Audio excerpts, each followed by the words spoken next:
Daniel learned early that admiration felt better than love. Love was quiet. Admiration was loud. He preferred loud. In high school, he dated the prettiest girl in class not because he liked her laugh. He couldn't even remember what it sounded like, but because other boys watched when she slipped her hand into his. In college, he upgraded. Models. Influencers. Women whose faces gathered attention like gravity. He didn't think of it as shallow. He thought of it as winning.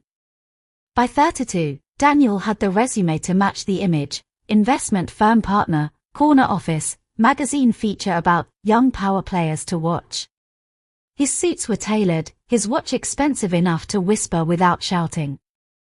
There was only one thing missing. A wife who completed the picture. Not just any wife. A trophy. He met Serena at a gallery opening in the city, the kind of event where people pretended to understand abstract art while secretly scanning the room for someone more interesting. She stood in front of a massive canvas splashed with violent reds and gold leaf.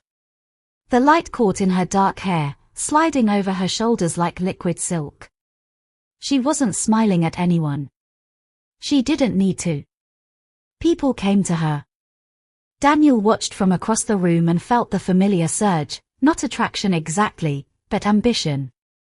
He approached with the ease of someone who had never been told no.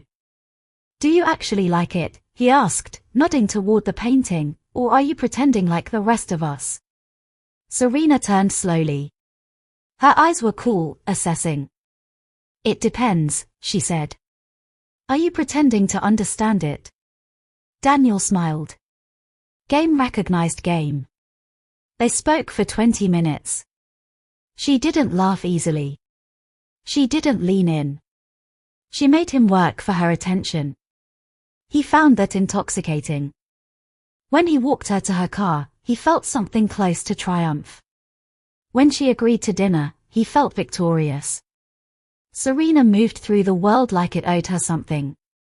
She had grown up around money, real money, quiet money, and carried it in her posture.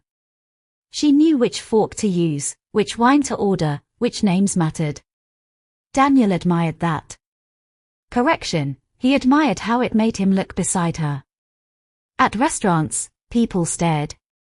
At fundraisers, older executives introduced themselves to him with new interest after noticing who stood on his arm. "You two look incredible together," his friends said. Incredible. Perfect. Powerful. Words like that fed him. 6 months later, he proposed in Santorini at sunset, a photographer hidden discreetly behind bougainvillea to capture the moment. The ring was custom designed, flawless. Serena said yes without tears. But she said yes. The wedding was less ceremony, more spectacle. White orchids hung from the ceiling like falling stars.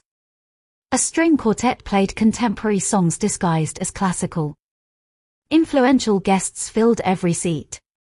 Daniel stood at the altar and felt the weight of eyes on him, envious, impressed. He barely registered Serena's vows. He only heard the applause when they kissed. That night, as they lay in the presidential suite overlooking the city skyline, Serena traced the gold cufflink on his nightstand. "We make sense," she said. He mistook it for romance. Marriage arrived quietly. No violins. No spotlight. Just mornings. Mornings where Serena sat at the kitchen island scrolling through her phone while Daniel skimmed financial reports. Mornings where conversation meant logistics. "You're late tonight," she'd ask. "Yes." "Dinner with the board?" "Yes." "Wear the navy. The charcoal makes you look tired." It wasn't unkind.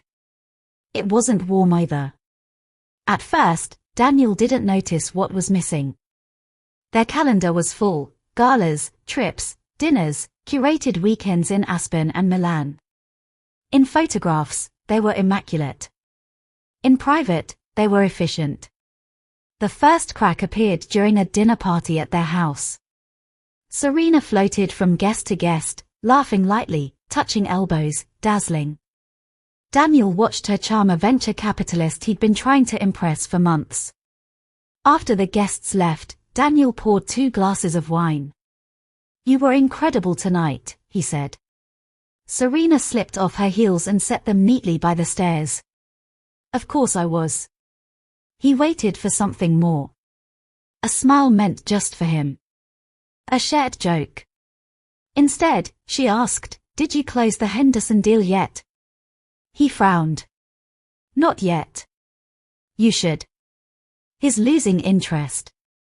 Daniel felt something unfamiliar tighten in his chest. "Are we talking about my career right now?" Serena looked at him evenly. "When are we not?" The fights began softly. "You care too much about appearances," Serena said one night after he criticized her for spending too much time choosing outfits. "That's ironic," he replied. "At least I'm honest about it." The words hung there. Honest about it. Daniel lay awake that night, staring at the ceiling, replaying their conversations. He realized something unsettling. He didn't know what Serena feared.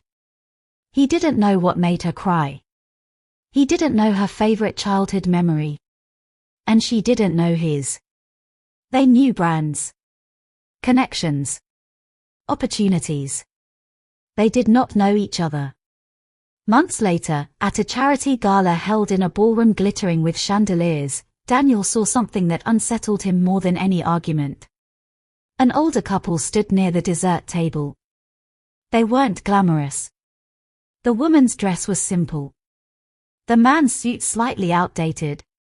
But when she laughed, he leaned closer like it was the best sound he'd ever heard. When he spoke, she watched him as if the room didn't exist. They were ordinary. And radiant.